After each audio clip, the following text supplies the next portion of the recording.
tardes. Bueno, Manuel, no sé si quieres tú dar la bienvenida aquí. Vale, rapidito. Bueno, buenas tardes, bienvenidas y bienvenidos a una nueva sesión de El MAE se mueve, en su 8ª edición, que íntegramente está cada coloquio o cada conversación está girando en torno a la importancia que juega la cultura en nuestras vidas. Comenzamos con Sergio Vila San Juan, el periodista y escritor que dirige el suplemento cultural de La Vanguardia. Con él hablamos a partir del ensayo en el que él piensa cómo la cultura, los 50 años de cultura de nuestro país han servido para apuntalar los valores democráticos.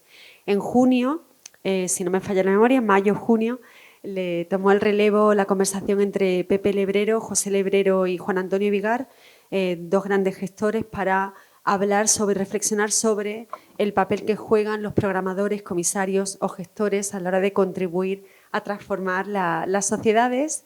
El gran evento de este año que han sido las bibliotecas rurales o de medias ciudades, se lo estaba comentando Alberto Conejero, ahora lo presentaré debidamente. En septiembre tuvimos un encuentro que sirvió ya no solamente para pensar el papel que juegan las bibliotecas rurales en la alfabetización de la vida de las mujeres en los pueblos o de contribuir a garantizar la cultura democrática, sino también que nos sirvió de homenaje a 3 personas, 3 mujeres, 3 profesionales que saben mucho de vincular las bibliotecas públicas en las zonas rurales o ciudades medias como estas. Fueron Joaquina Durán, Soledad Nuevo y Rocío Serrán, la directora de esta biblioteca. Y en último lugar, terminaremos el 11 de diciembre con Sergio del Molino y Nuria Rodríguez Ortega, pero antes un encuentro al que yo tenía especial ganas, porque son 2 personas a las que admiro muy especialmente. Alberto Conejero, Premio Nacional de Literatura Dramática en 2019. Corregidme si me equivoco con las fechas porque voy de memoria, ¿eh? Y ya hasta ahora la cosa está justa de batería. Y Luz Arcas, que fue Premio Nacional de Danza en el año 2024. Os pido ya un aplauso para estas 2 maravillas.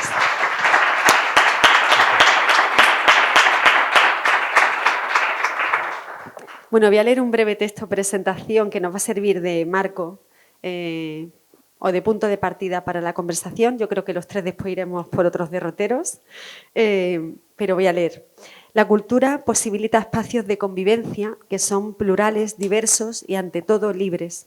Y cuando digo libres nos referimos a un mirar crítico, a ese mirar crítico tan necesario que amplía los márgenes de nuestro mirar y, por lo tanto, de nuestras vidas. Nos referimos a ese otro modo de estar en el mundo más vinculado a lo común y humano. Quien despierta la vida a través de la cultura y del arte es difícil que dañe o hiera, pues sabe de la dimensión de lo humano. Nos referimos a la palabra que nombra realidades, al cuerpo que conversa con el presente a través del movimiento, allí donde todo comienza, al lienzo que llama a la curiosidad tan propia de cuando éramos niños y niñas, al cine que cuida de nuestra memoria, ese suelo por el que caminar, que inaugura futuros todavía no imaginados, a edificios que nos recuerdan imperios y caídas, luces y sombras propias de toda biografía. La cultura, el arte y la creación es aquello que nos define como seres humanos, lo poderosamente humano que hay en nosotros. Y sí, conviene recordarlo, especialmente en un día como hoy, la cultura es aquello que frena toda barbarie. Alberto Conejero y Luz Arcas son 2 nombres propios que dotan de sentido a todo esto que nombro. Sus trabajos han hecho mejor la memoria presente y la del mañana.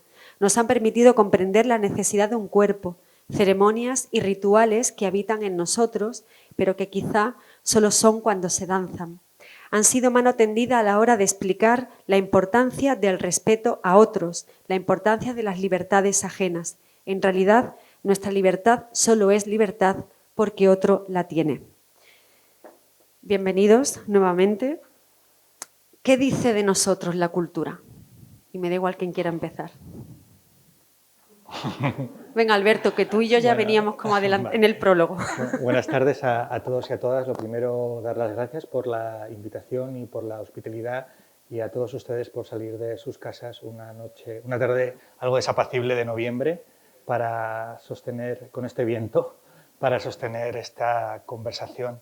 Bueno, me emociona estar en una biblioteca, eso para empezar. No hay que dar, por supuesto, en uno de los lugares de cultura. La biblioteca es uno de ellos, y además en este ciclo del Museo Andaluz de de educación y una primera reflexión antes de llegar a la cultura sobre lo que tienen en común las bibliotecas y las escuelas, porque son espacios de encuentro intergeneracional de generaciones, son lugares que enlazan tiempos, que enlazan generaciones y que por lo tanto también enlazan culturas y depósitos culturales. También son espacios donde la cultura se discute, donde se disputa, donde se imagina, ¿no? Y donde se reconsidera, porque la cultura siempre es una fuerza en movimiento, ¿no? La cultura no es un depósito, la cultura no es algo necrosado, sino que es algo que está vivo como estamos nosotros que la alumbramos. Y creo que es hermoso estar en este ciclo del Museo Andaluz de Educación y además en una biblioteca, que son lugares donde la cultura, por un lado, se salvaguarda, se transmite y a la vez se reconsidera, ¿no? Donde enlazamos el pasado con el presente y, por supuesto, hacia el futuro. Eso como primera consideración. Y creo que no sería honesto partir o arrojar o aventurar una primera idea sobre la cultura que no fuera personal, porque a veces escondemos la experiencia o la idea detrás de grandes ideas, pero a mí me gustaría empezar con lo que la cultura ha supuesto para mí. Yo provengo de un pueblo muy pequeño de Jaén, llamado Vilches, donde había una cultura, por supuesto, oral, donde había una cultura también, bueno, pues ritual y celebraciones anuales, pero donde el acceso a otro tipo de culturas estaba muy vedado. Todos mis abuelos fueron analfabetos y la generación de mis padres fue la primera que empezó a disputar más cultura para nosotros.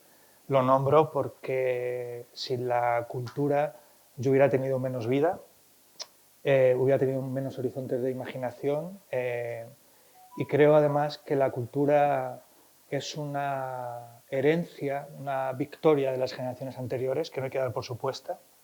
Es algo que tiene que ver con el legado, que tiene que ver con la transmisión, que tiene que ver con una victoria del humano, generación a generación. Por supuesto que hay... uy, ahora me estoy escuchando raro, pero bueno. ¿Ustedes me escuchan bien? Ah, me han subido... Ah, perfecto. También voy a proyectar, que venimos del teatro, voy a intentar proyectar un poquito más. Estaba hablando para el cuello de mi camisa, literalmente. Bueno, decía eso, que la cultura es una herencia, tiene que ver con la transmisión, tiene que ver con ese hilván del humano, que hombres y mujeres van pasando generación a generación, con sus problemas, con sus disputas, pero como bien nombrabas en el texto que nos ha presentado, la cultura tiene que ver radicalmente con lo humano. Es lo que nos separa de la bestia.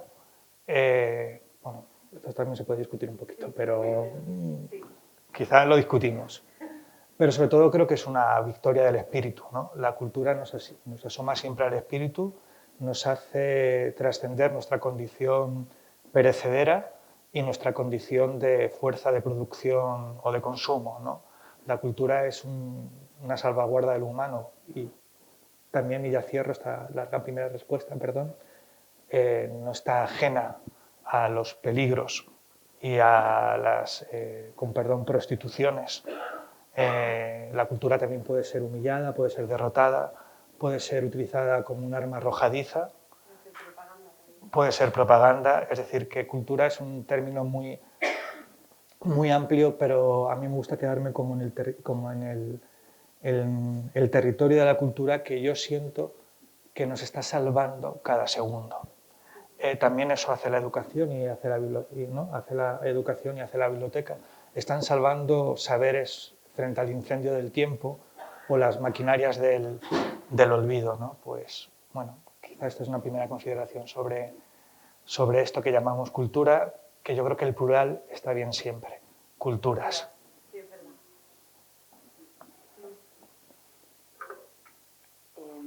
Bueno, muchísimas gracias.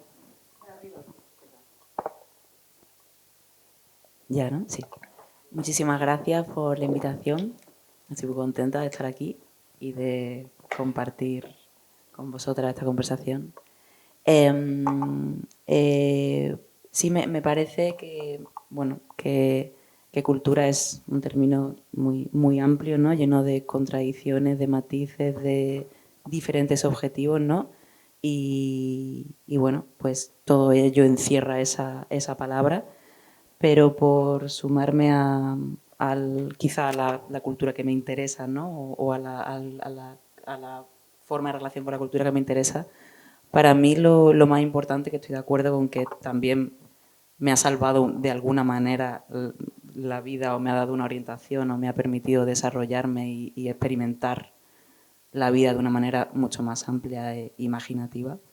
Para mí lo diría, ahora me sale, ¿no? que lo principal es que recuerda que tanto el tiempo como el espacio son cosas mucho más complejas de lo que nos muestra a lo mejor pues la economía o la política concreta, ¿no? O la relación con esta especie de presente inmediato en el que parece que estamos condenados, ¿no? a habitar, ¿no? Y que donde se juegan pues las tensiones de supervivencia, comer, dinero, el vecino, el no sé, una serie de cuestiones que son muy importantes y que van haciendo el presente la vida, pero a mí, por ejemplo, relacionarme, ¿no? Tanto con la cultura popular en celebraciones o en música popular, me recuerda que el tiempo es una cosa mucho más grande y a mí me consuela mucho, ¿no? Y también, obviamente, en la cultura llamada culta, ¿no? que también, ¿no? me permite relacionarme con personas que pueden transmitir su experiencia del mundo y para mí es una especie de abrazo del pasado y del futuro, ¿no? Y de relativizar totalmente este presente inmediato que con el sistema económico en el que vivimos me parece especialmente agresivo, ¿no? Hostil. A mí me salva de esa hostilidad de la inmediatez que me parece muy violenta. Antes de, aprovechando lo que ha dicho de la cultura culta, que de repente hay debates en este tiempo que tiene todo que ver con el presente inmediato, ¿no? Con cómo también nos dejamos arrastrar por ciertas tendencias en redes sociales. Iba a preguntaros sobre cómo utilizar las herramientas de trabajo, ¿no? Pero antes de llegar a eso, aprovechando que tú has dicho lo de la cultura culta, debates que estaban como muy superados, ¿no? Porque además yo creo que las urgencias están en otro lado. Incluso en la cultura tenemos tantas urgencias que atender que son importantes que de repente estamos nuevamente en un debate de baja y alta cultura, ¿no? Y yo creo que los tres coincidimos en un mirar de la cultura popular. O sea, los tres coincidimos en que la cultura es del pueblo y para el pueblo, ¿no? Cuando digo pueblo o pueblos, ¿no? Es verdad que tengo que imponerme también esa manera de trabajar el lenguaje. Eso siempre hay que seguirte en eso, ¿no? Y en casi todo. Pero ¿qué pensáis sobre este debate de baja y alta cultura, ¿no? Porque otro debate sumado a todos los debates que tenemos metidos en la casa, en realidad al final termina debilitando lo que ya está muy débil, ¿no? Y frágil y cansado. Bueno, antes de quizá la distinción de lo que es alta o baja cultura, cultura popular o cultura elitista, a mí me gusta pensar antes quiénes son las personas de la cultura. Porque las personas de la cultura no pueden ser solo lo que llamamos creadores o creadoras, que es un término que a mí no me convence del todo, ¿no? O los hacedores profesionales de la cultura. A mí me gusta pensar quiénes son las personas de la cultura, los sujetos de la cultura. Ese sujeto tiene que ser lo más ancho posible, lo más transversal posible. A mí me preocupa mucho precisamente por venir de una casa donde un libro era una inversión costosa, donde los libros no se daban por supuesto, donde las lecturas no se daban por supuesto, donde había que ahorrar para comprar un vídeo VHS mucho tiempo para poder ver una película, o donde ir al teatro, comprar una entrada era algo extraordinario, que costaba muchas horas de trabajo. Yo vengo de ese horizonte, con lo cual a mí me importa mucho quiénes son los sujetos de la cultura y el acceso a las culturas, ¿no? Lógicamente eso no puede... me parece un debate más urgente el acceso a la cultura. Mira, para los que con los móviles lo podemos apagar, no pasa nada. Pero, gracias. No, contaba, perdonad, que me importa más el debate de quiénes participan de la cultura que no el tipo de cultura, porque todas esas taxonomías o categorizaciones de lo que es cultura popular o baja cultura o alta cultura, de repente como la música clásica, que en su momento podía ser baja cultura, ¿no? Y y una pieza de clásica se escuchaba en un salón mientras tomaban el canapé y luego esa pieza se prestigió, ¿no? Adquirió prestigio. Tú no puedes saber nunca una pieza si es de alta o baja cultura, sino comprenderla en su contexto y a quién llega, ¿no? Y quién es partícipe de ella. A mí lo que me preocupa más es quién participa de la cultura, quiénes son los partícipes de la cultura, hacedores y receptores.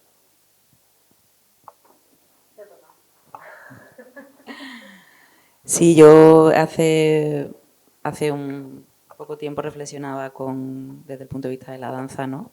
Que a mí siempre, bueno, en mi búsqueda como coreógrafa me interesa mucho volver a eso que pienso, pues el origen de la danza, ¿no? Que probablemente tiene más que ver con una necesidad comunicativa, con un grupo social que probablemente conoces y que lo pones a tu alrededor para hacer algo fundamental tanto para ti como para el resto, ¿no? Ya sea pedir la lluvia, ya sea pedir la fertilidad, ya sea preguntarse qué son esas luces del cielo, ¿no? Entonces, ese gesto primordial que dice venid aquí, que vamos a comprender mejor algo, ¿no? Si lo hacemos desde el cuerpo y a la vez, ¿no? Y para mí siempre imagino que se empezó a bailar así, me lo invento, ¿no? Y luego, pues claro, hay un desarrollo de todo esto y fundamentalmente cuando empieza a surgir el ballet clásico, ¿no? La danza clásica tiene mucho que ver con la danza para la corte, la danza para un espectador concreto que tiene un lugar principal en el auditorio, los diferentes espacios donde se sientan por clases sociales, esa dirección en el foco y claramente aparecen los límites, ¿no? La frontera, ya no es el grupo que asiste, ¿no? Y a mí me parece muy interesante porque creo que ahora a mí me interesa, pero no solo a mí, sino que creo que es una necesidad que un poco general en el mundo de la danza de volver a recuperar eso que tiene que ver con algo muy primordial que es esencialmente colectivo, porque la danza es un arte especialmente colectivo como es el teatro, y claro, como empezar a volver, porque al final son lo mismo, ¿no? Alta baja cultura es lo mismo, simplemente son épocas distintas, perspectivas distintas, sistemas políticos distintos y evoluciones, ¿no? Pero es exactamente lo mismo y simplemente hay momentos donde es importante deconstruir ciertas rigideces, ¿no? Que nos hacen pensar que el bailarín tiene que tener unas condiciones físicas X y pegar unos saltos y tener un sentido de la belleza concreto y un sentido de la musicalidad concreto y un sentido de la dirección del gesto concreto, ¿no? Y ahora siento que se está todo eso rompiendo y que hay una necesidad de volver a la plaza, ¿no? O a la era o a donde sea, ¿no? Y está sucediendo en muchísimas coreógrafas. Quiero preguntaros por las herramientas. Claro, es muy curioso lo que tú acabas de decir. Él trabaja, es dramaturgo, trabaja, bueno, poeta, y trabaja para que sus textos sean representados por otras personas y que otras personas invoquen o convoquen, ¿no? A su vez en el teatro. Por lo tanto, vas desplegando texturas de personas, capas que se van sumando a esa idea primera, ¿no? Y en tu caso pasa lo mismo, pero con el lenguaje de la danza, ¿no? Es decir, tú tienes una idea que trasladas al cuerpo, que a su vez trasladas a otros cuerpos y que a su vez acuden personas, otros cuerpos, a ver, ¿no? Entonces son, de repente, es una cosa es como un abrazo, ¿no? Colectivo. Pero os quería preguntar por el lenguaje. Vosotros que además coincidís en el libro de Leonora, por ejemplo, que publica Pepitas de Calabaza, que tú también estás presente en ese libro, un libro muy recomendable que recupera la figura de Leonora Carrington. Y es un poema escénico. ¿Y cómo se trabaja? ¿Cómo trabajáis con vuestro lenguaje? Y una curiosidad que yo creo que nunca os he preguntado. ¿Hubo antes otro lenguaje que os llevó al mundo del arte, de la creación o de la cultura? ¿O tuvisteis muy claro que tú querías dedicarte al teatro, a pensar la vida, a recuperar la memoria de otras personas, ¿no? Como estás haciendo con Lorca, como has hecho trabajando con el documental de Laura Hoffman, Agustín Gómez Arcos, y tú has tenido muy claro que lo tuyo era dialogar con el tiempo presente y con otros tiempos, por supuesto, ¿no? Cuando digo el presente me refiero al pasado que está aquí, a través del cuerpo. ¿O hubo antes otro lenguaje previo? Bueno, en mi caso es que no fue una elección. Yo fui un niño disléxico. Mi relación con la palabra y luego con la literatura tiene que ver con comprender en el propio cuerpo su peligro, que es carecer de palabra, que es no poder tener el uso o el derecho a la palabra, que es bracear para poder construir una frase. De ese encontronazo con el lenguaje, de ese accidente catastrófico con el lenguaje que fue la dislexia, pues nació una relación cercana con las palabras, al principio desde la dificultad, y luego esa suerte de intemperie se convirtió en un refugio.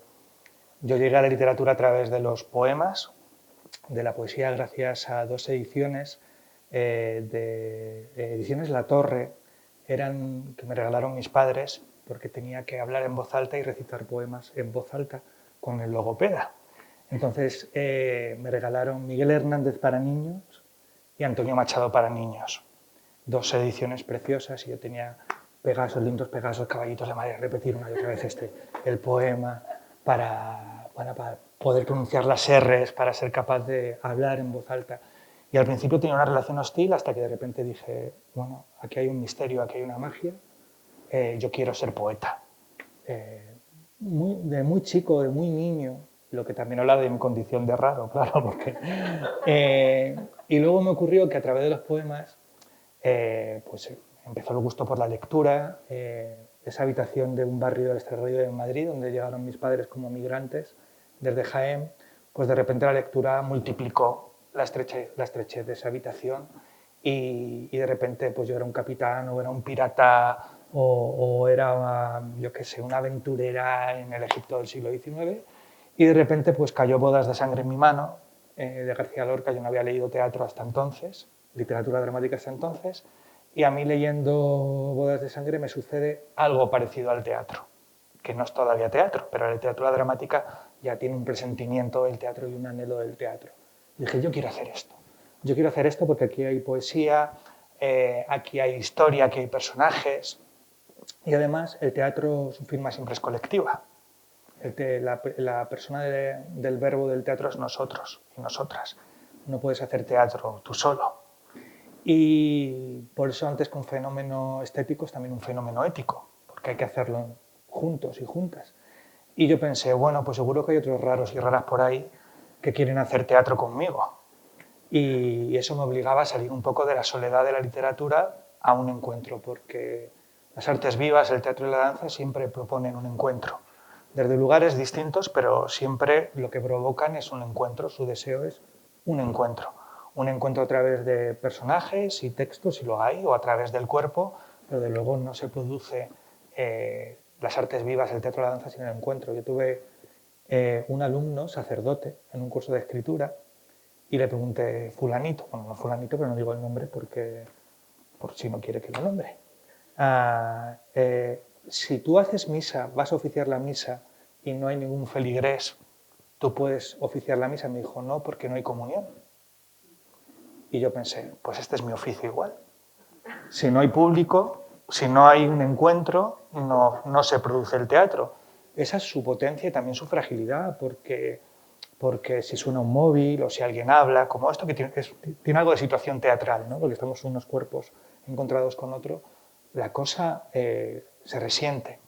Y a mí ese peligro, a mí me gusta, esa tensión, ese riesgo. Por eso somos tan supersticiosos, la gente de la escena, estamos con el amarillo, el toi, toi, toi y todas estas cosas y los rituales, porque es que sabemos que nada está del todo en nuestra mano, como la propia vida. Yo creo que el teatro es el arte que más se nos parece, porque es efímero, acontece un tiempo y desaparece, puede dejar memoria, pero será frágil, porque tiene que ver con cómo estamos juntos y juntas, y porque tiene que ver con la importancia de esto que somos. y aunque seamos esta materia, por detrás bombea el espíritu, ¿no? Y yo considero el teatro la resacralización del cuerpo a través de su presencia poetizada en un escenario. Y a eso he dirigido mi lenguaje. A veces, cuando le quiero como quitar importancia, digo, en realidad los dramaturgos lo que hacemos es como imaginar una fiesta. Nosotros podemos decir, la fiesta tiene que ir más o menos por aquí, estas son las sillas, pero si nadie acude a esa fiesta, no hay fiesta. A mí me gusta mucho saber que lo que yo estoy escribiendo va a ser partícipe de una obra donde yo no estoy solo. Nunca se escribe teatro a solas. Mi lenguaje nace siempre con el anhelo del cuerpo, tiene algo como de amante, ¿no? Quiere encontrar un cuerpo, tiene algo de náufrago porque está ahí y dice, bueno, quiero llegar a algún tipo de puerto, y tiene algo de lo que decía Antígona en el texto de Sófocles, que no pertenece ni a los vivos ni a los muertos. Mi literatura es literatura dramática, pero también se sabe en parte incompleta porque busca el teatro, ¿no? Y yo tuve muy claro que esa era mi vocación, no me puedo deshacer de ella. Alguna vez lo he deseado porque no tengo una vida más tranquila, 12, 14 pagas, un sueldo siempre más o menos estable, que eso ya no existe para mucha gente, pero cuando yo empecé a estudiar el teatro sí. Pero luego cuando se produce el milagro del encuentro, cuando lo que tú haces le importa a otros, como si les fuera propio, eso para mí es impagable y paga, bueno, los aranceles que también tiene este oficio.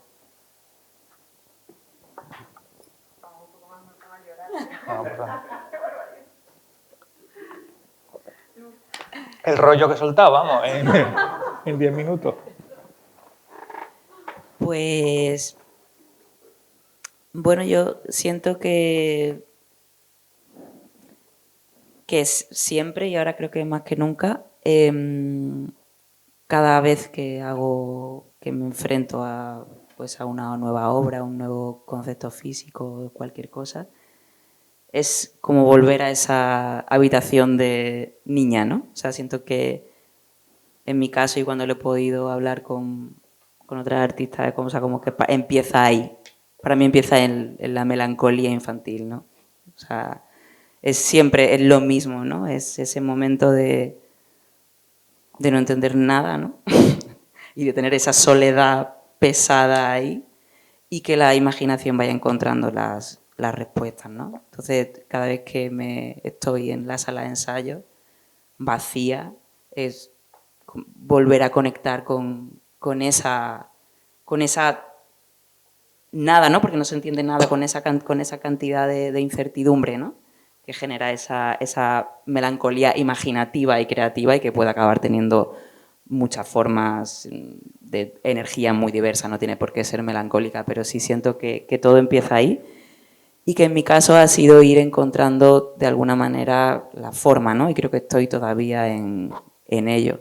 Siempre he estado entre el teatro y la danza, intentando básicamente encontrar esa forma que pueda contener esa intuición que tengo de acercamiento a ciertos temas y bueno, con una formación muy ecléctica, muy heterodoxa.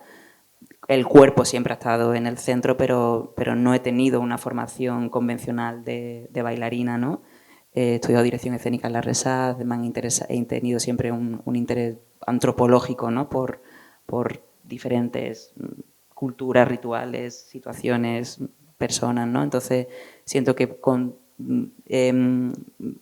inquietudes formales muy diversas intento llegar a lo que más me fascina del mundo, que es el sincretismo, ¿no? Como un nuevo individuo puede recoger lo complejo, contradictorio y tan hermoso como violento de las experiencias vividas, ¿no? Como capas tectónicas del cuerpo y encontrar esa forma perfecta, ¿no? Ayer miraba, por ejemplo, una virgen que me traje de Brasil, que es una virgen negra y luego tiene un manto de perlas blancas y es una cosa que tiene toda la violencia y toda la imaginación de lo que hace el ser humano, ¿no? Con la historia, con la violencia ejercida, con con el amor también evidentemente experimentado, ¿no? Pues es esa alquimia formal, ¿no?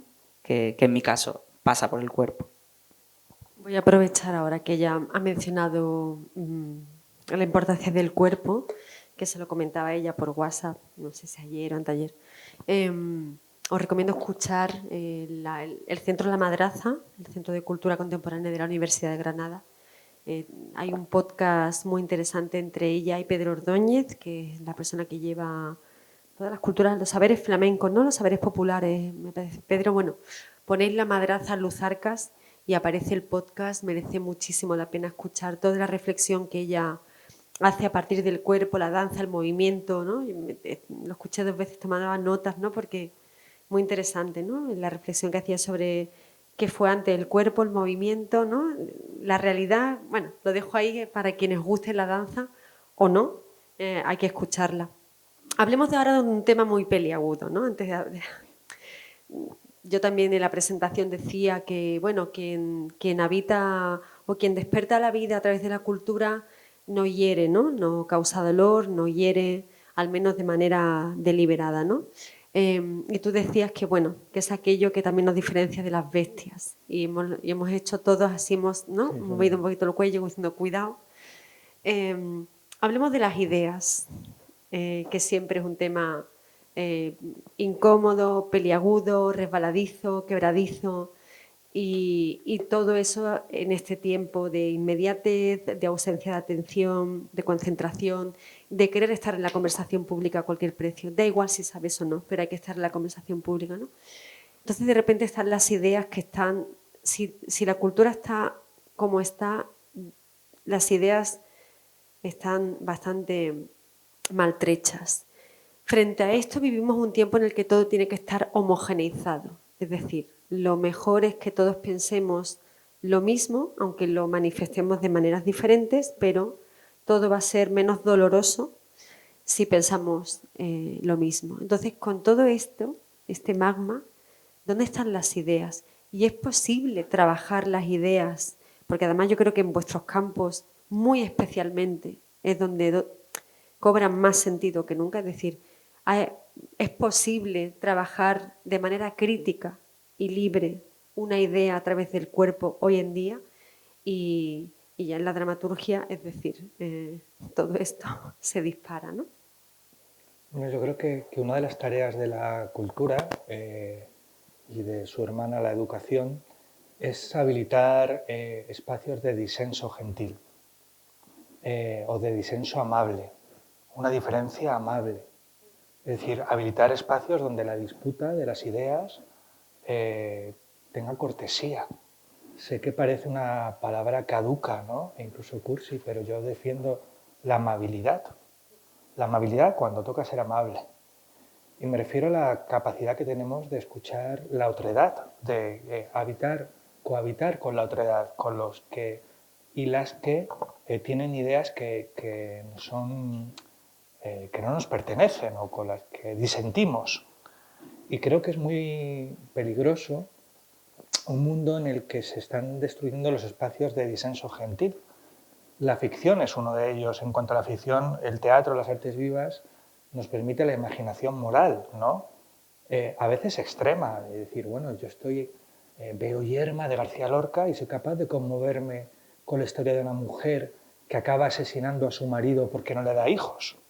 Es decir, hay algo monstruoso en Yerma, pero eso me interpela, me conmueve en cuanto la posibilidad de lo monstruoso está también en mí.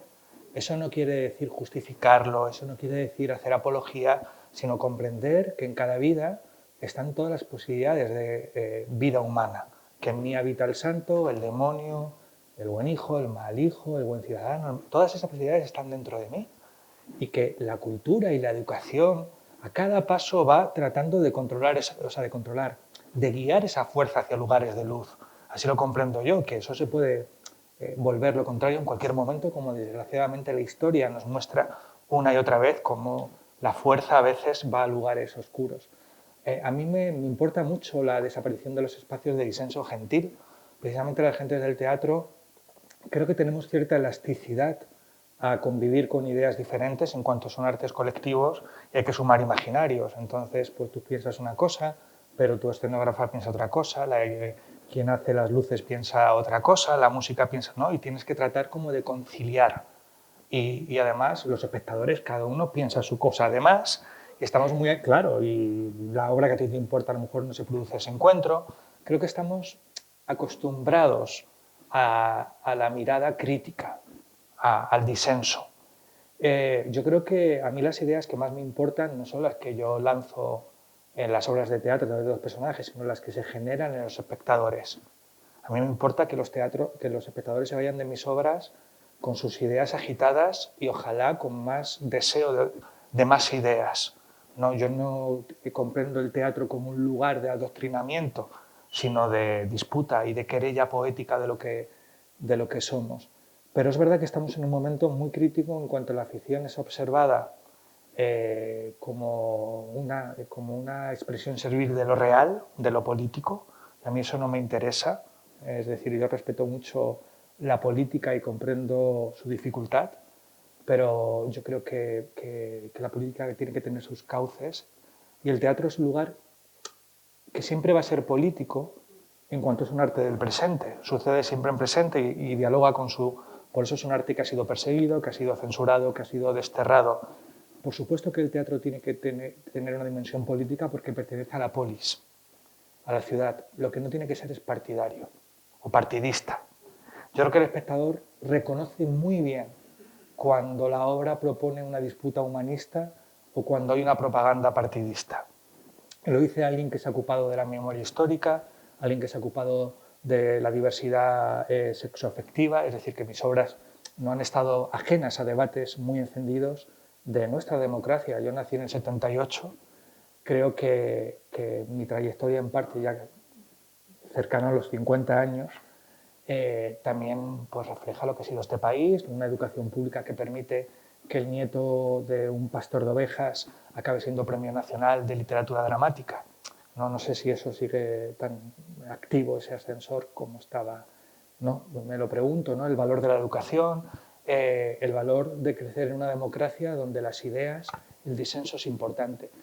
Yo sí que siento que se está enraizando esto, que hay menos espacios de disenso gentil y que el teatro tiene que mantenerse como eso, como una asamblea donde uno es Creonte y es Antígona, donde es Yerma y es Juan, donde uno es Macbeth y también es Duncan. Es decir, comprender que en nosotros están todas las posibilidades de lo humano. Esto que decía Terencio, nada de lo humano me es ajeno.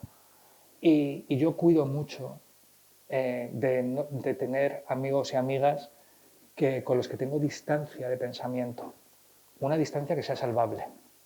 Cuando ya hay ciertas líneas rojas que tienen que ver con la dignidad humana, que tienen que ver con el respeto a la diferencia, pues esas líneas rojas para mí, pero creo que mis líneas rojas son bastante anchas, siempre que no esté en disputa la dignidad, ¿no? Y yo procuro no estar siempre con los que piensan como yo, porque la endogamia es que nos empobrece, de eso saben bien la naturaleza.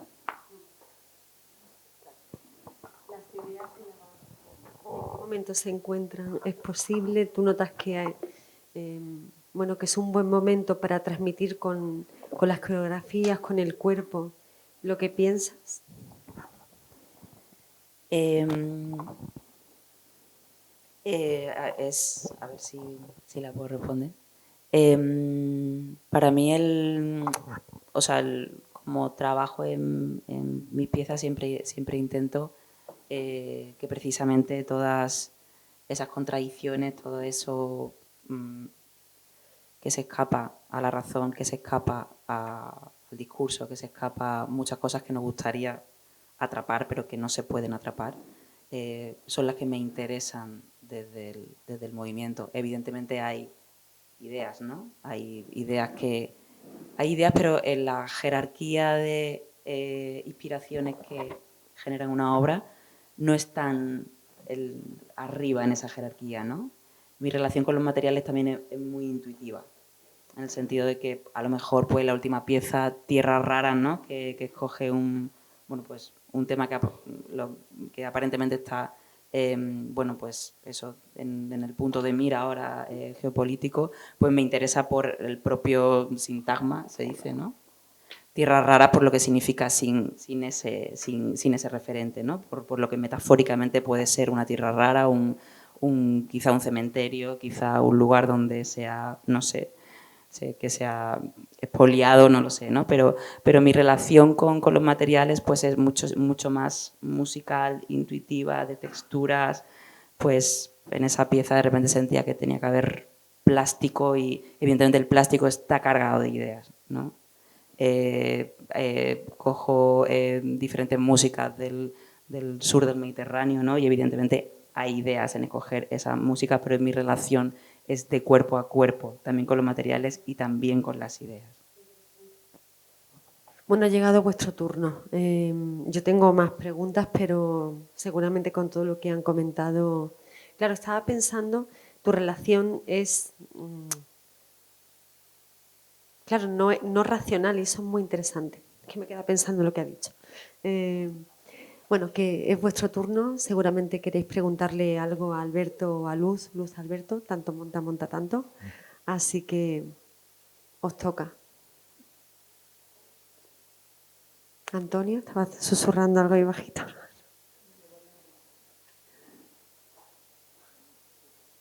Bueno, voy yo con la última entonces, ¿no? ¿No te animas o sí? ¿Que sí? Que yo. Pero ¿tú quieres preguntar algo? Bueno, perdón, que es que esta vez no me he traído el papel. Bueno, en cierto modo ya lo hemos abordado y si os parece podemos terminar así. Me ha gustado mucho la referencia que has hecho a la educación, ¿no? Deben ir de la mano. Educación, cultura, cultura, educación. Has metido desde el principio, obviamente, en las bibliotecas, que son, bueno, esos grandes templos, son catedrales, ¿no? Del saber. Pero cada uno desde su lenguaje, cada uno desde su posición y desde su manera de intuir o de pensar la sociedad. ¿Cómo creéis que contribuye vuestro arte? Es un arte el vuestro, o sea, trasladarlo a un nosotros, ¿no? A construir ciudadanía. Tú hacías referencia antes que el teatro o sea, el teatro es el gran arte de lo político, ¿no? Y de la política. Está ahí todo concentrado. Pero ¿cómo creéis que puede contribuir, en el caso de que pueda contribuir, que a lo mejor es un no? Ahora mismo no contribuye, no puede, por lo que sea, ¿no? Pero ¿cómo contribuye a construir ciudadanía? Cuando digo ciudadanía digo el concepto de polis, ¿no? Es decir, ¿cómo puede sumarse? ¿Cómo puede sumar? Bueno, yo creo que no hay que ocultar que el teatro tiene un impacto muy marginal en la sociedad contemporánea. Eso está ahí. No tiene el impacto que tenía a principios del siglo pasado, también por la profusión de otros lenguajes y modos de cultura y de entretenimiento audiovisual. Y sin embargo eso no lo hace menos valioso. Yo todos los años hago una media de 15 institutos por encuentros que promueven las distintas instituciones y administraciones estatales y regionales con la chavalería, porque algunos, bueno, pobrecitos míos, les hacen leer mis obras de teatro y es muy apasionante el vínculo que tiene la chavalería con la literatura dramática, lo que le suscita, la distancia también que hay de repente con el lenguaje escrito, los hábitos de lectura, la comprensión, cómo se ha modificado, ¿no? Yo ya tengo encuentros con nativos digitales. O sea, claro, voy cumpliendo años y de repente hay chavales que han sido prácticamente, bueno, que han crecido con las pantallas, con esos dispositivos, ¿no? Y eso, el teatro no puede permanecer al margen, pero precisamente creo que por su condición, casi diría definitiva, porque no es copiable, puede estar afectado más por la inteligencia artificial en cuanto a los textos, pero hay algo del encuentro físico donde el teatro siempre va a persistir y va a resistir porque no puede ser capturado, no puede ser robado ni registrado, tiene que acontecer y tiene que acontecer con la participación del humano.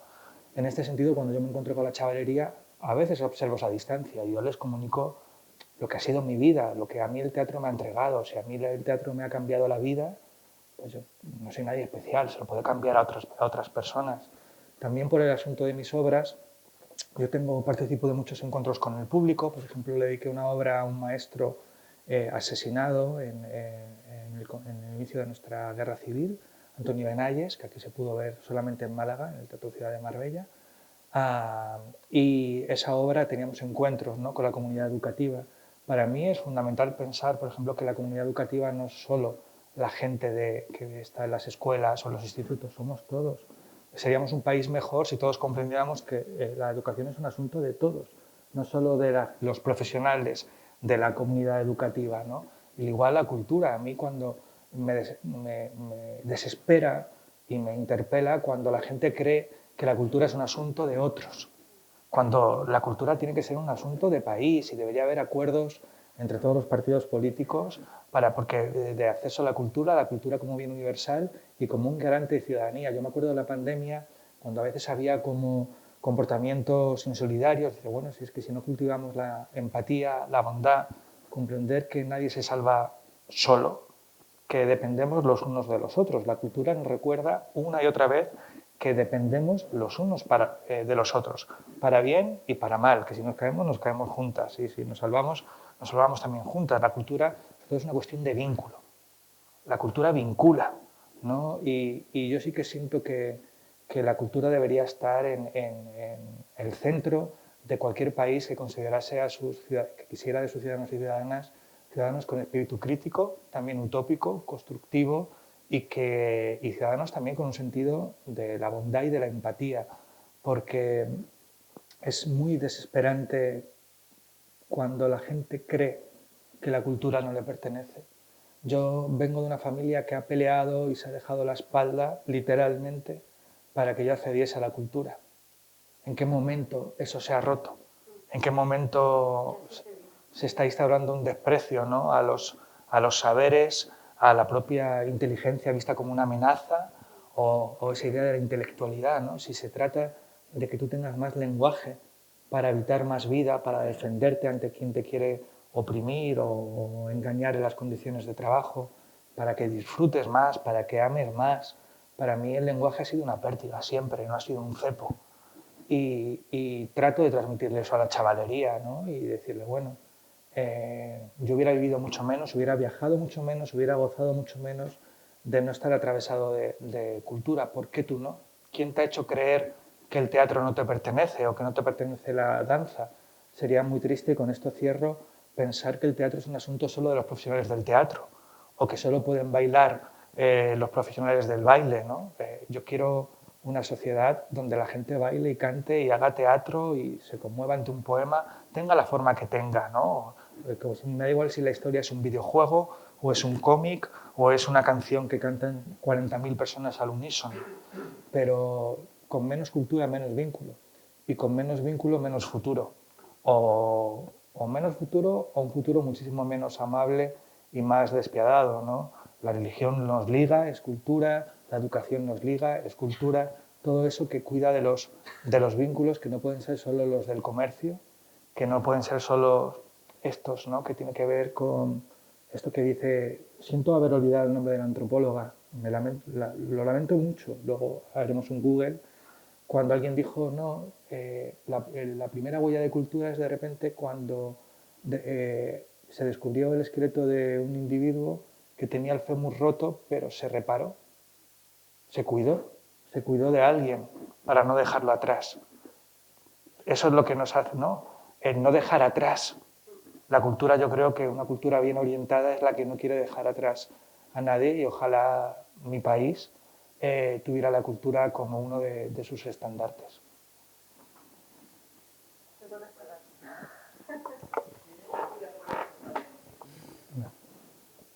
Y yo.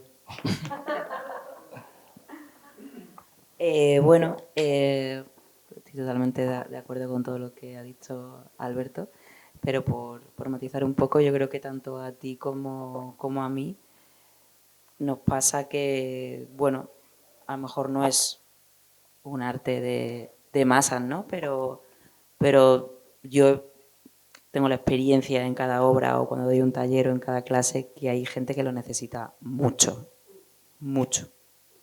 Y que tampoco son, a lo mejor no es la masa, pero es bastante gente, ¿no? O sea, yo voy a ver tus piezas y he visto el teatro lleno siempre con gente muy emocionada que se va distinta y que vuelve porque lo necesita.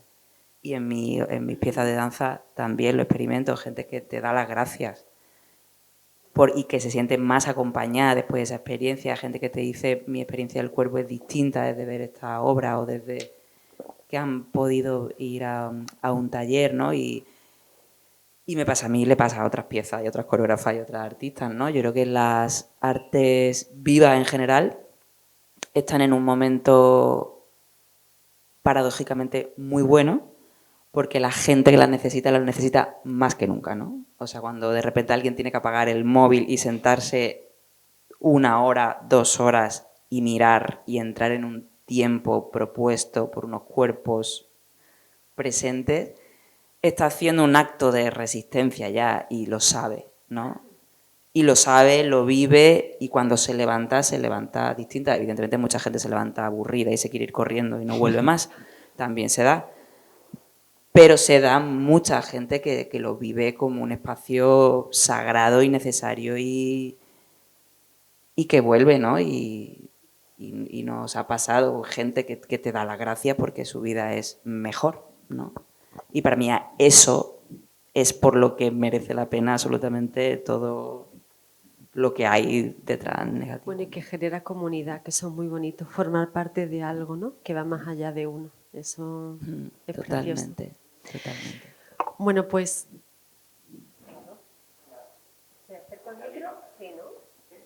¿No? Sí, es por el vídeo.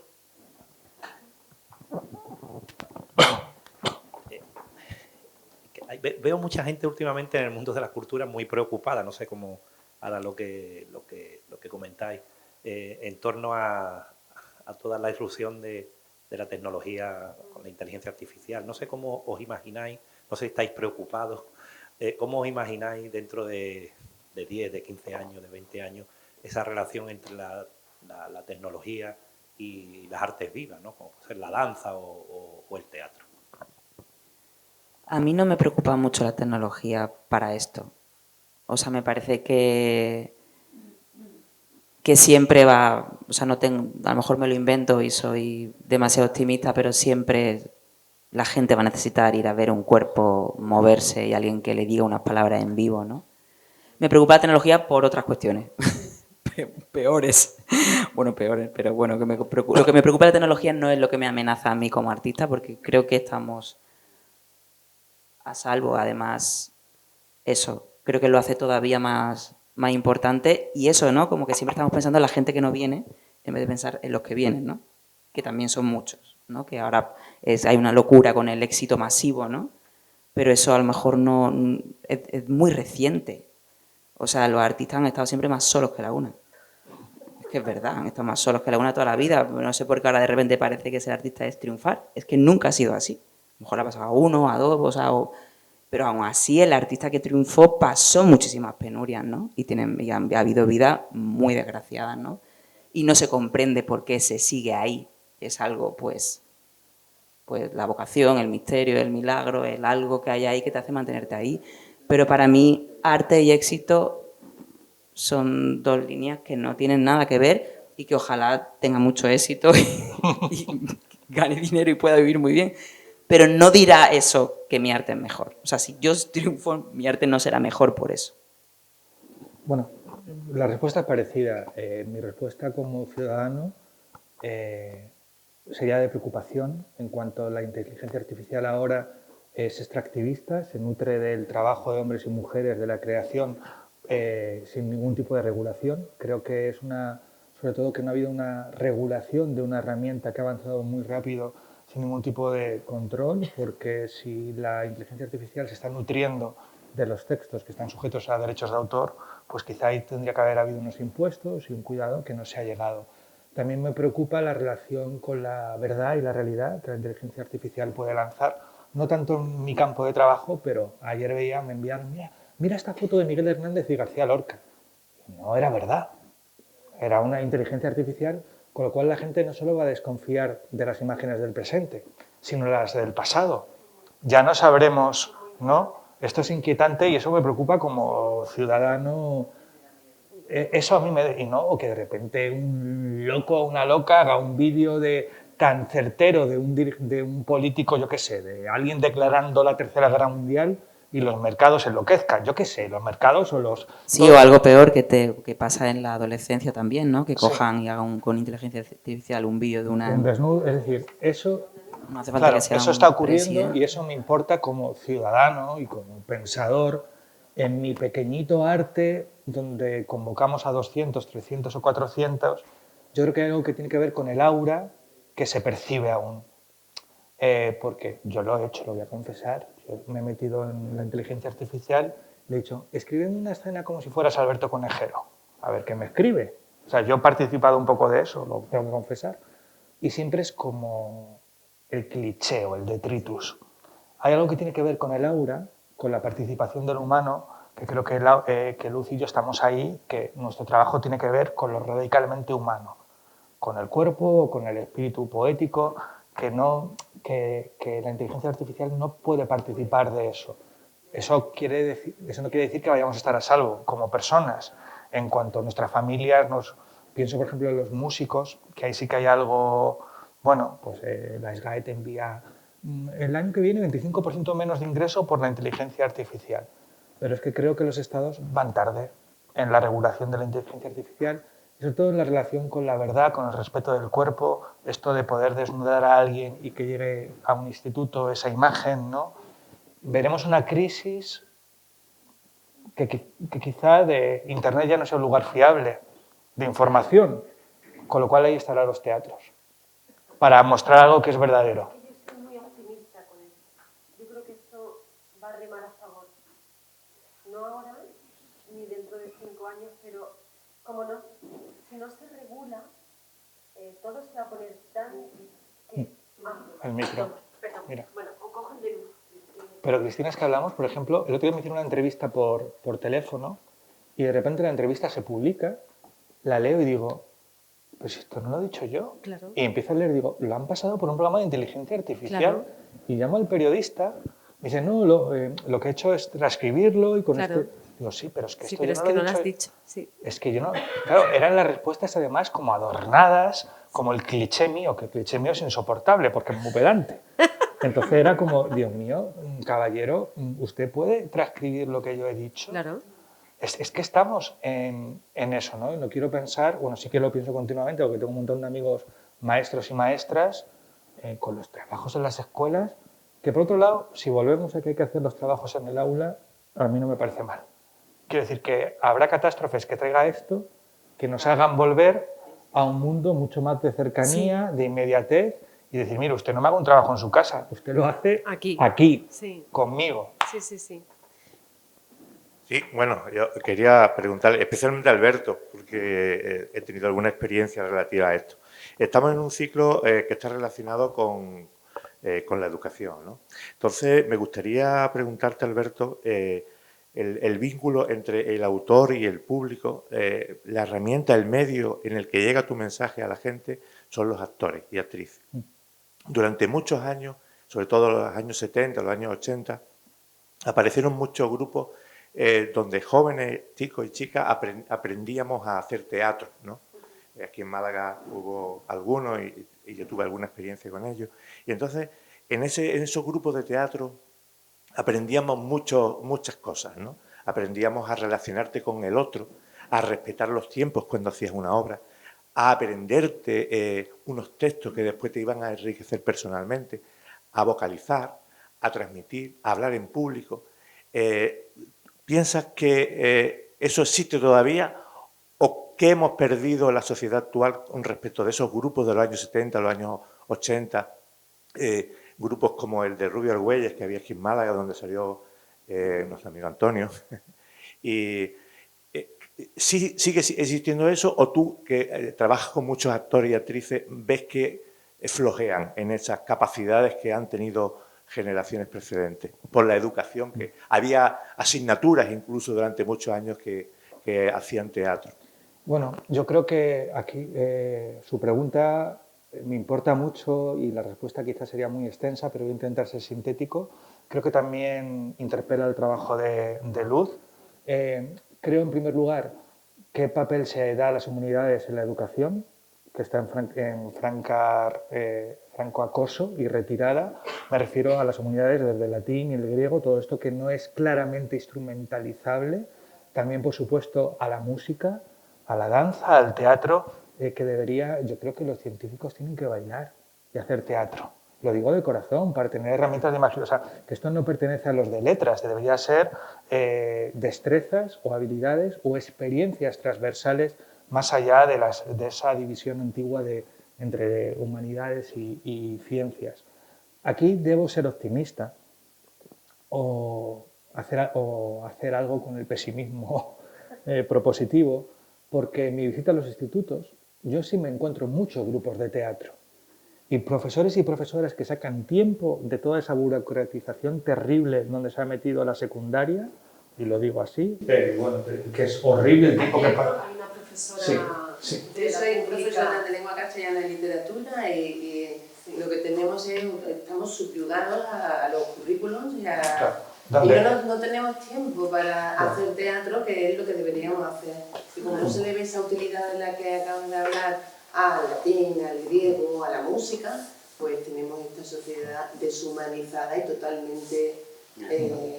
Pues aun con esto, yo me encuentro hombres y mujeres en los institutos que voy que sacan tiempo de donde no hay tiempo, con una chavalería que es como meterlos en una máquina del tiempo, es decir, vais a hacer esto, pero de repente pues vas a Alicante y te encuentras, agarran mi versión de las troyanas y tal, y son muy valiosos, lo ha dicho ante Luz. Yo sé que creo que tenemos que no perder lo celebrativo de la gente que resiste, como ustedes que están hoy aquí, no somos muchos, pero somos muy valiosos, porque todo lo que voy a hacer esta tarde ustedes han elegido estar con Luz, que se dedica a la danza, y yo que me dedico a eso de escribir para los cuervos, que son actividades raras y minoritarias, y ustedes han elegido estar aquí. Pues yo prefiero quedarme con las 20 personas que han venido que no con las 60 que no han venido, porque si se pierde lo celebrativo, si se pierde esa resistencia de la que hablaba Luz con mucha precisión, ¿no? Estamos derrotados. Yo creo que no podemos estar en el discurso catastrófico. No ocupa el lugar que quizá ocupó, pero hay gente que sigue ahí, que comprende el teatro como una escuela de vida. Porque es que es eso, aprendemos a perdonarnos también, porque el teatro hay que aprender a perdonar, a tolerarnos y a resistir, y también pues hablar en público, salir. Yo cuando veo a los chavales, porque los compañeros se burlan de la gente que hace teatro, pero ellos lo hacen y salen ahí, ¿no? Y son todos unos valientes, ellos y ellas. Y creo que ahí estáis los maestros, las maestras, para no perder ese fuego, sobre todo estáis los políticos. Porque a veces se le pide al teatro y a la educación algo que no pueden dar si no tienen los instrumentos que la política tiene que dar, los recursos económicos, el tiempo y por cerrar, que la educación, también en la universitaria, se pierda tanto tiempo en los índices de impacto, en la NECA, en todas estas cosas, pero ¿dónde queda lo humano? ¿Dónde queda el sentido de esto? Pero ojalá más teatro y más danza en todos lados. Y yo creo que si a veces los políticos hablan del teatro como el lugar de la mentira, ¿no? Está haciendo, te quema el teatro, está haciendo usted. Cuando en el teatro no te puedes esconder. Es que el teatro es un lugar porque está ahí ese cuerpo y no te puedes esconder, ¿no? Ojalá hubiera también más políticos que supieran lo que es el teatro, que fueran al teatro, que van poquito, y a la danza, y que comprendieran que eso no es un gasto, sino una inversión, que se van a ahorrar mucho, creo yo, en sanidad, en defensa, lo digo de verdad, en sanidad, en defensa, en protección civil y un montón de cosas, con gente cultivada en el sentido más generoso del término y más empática. Ojalá más teatro siempre. Y sigue habiendo grupos. Me parece la mejor manera de terminar. Nunca hay que evitar el desánimo. No. Porque a diario encontramos motivos que nos llevan. Yo por un poco, por reforzar lo que Alberto acaba de decir, no se trata de la falta de personas, ¿no? Las personas, si las dotas de recursos, si le quitas burocracia y las dotas de recursos, los institutos se llenarían de... yo estoy convencida, quienes conocemos a profesores y a profesoras y la realidad de los institutos, Donde hay personas, hay cultura, hay arte, creación, como quieras llamarlo. Se trata de modificar lo que no se modifica y que no funciona. Que además sabemos que lo sabemos todos que estamos aquí, no funciona.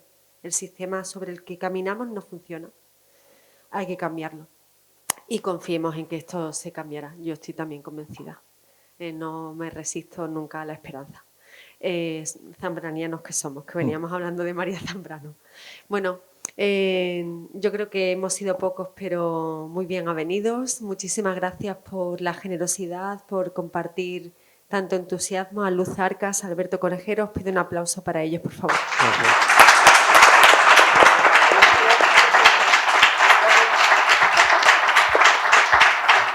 Y me estaba diciendo el concejal, recuerda la última. Y la última sesión de esta temporada, que ya el año lo concluimos, lo cerramos con estos debates en torno a la cultura, el arte, va a ser con Sergio del Molino y con Nuria Rodríguez Ortega, y vamos a abordar directamente sobre esto de ese conjunto de tecnologías que se dedican a generar contenidos artificiales. Yo decidí el otro día que no nombraba inteligencia artificial, estoy incumpliendo ahora mismo mi promesa, pero son tecnologías que generan contenidos artificiales.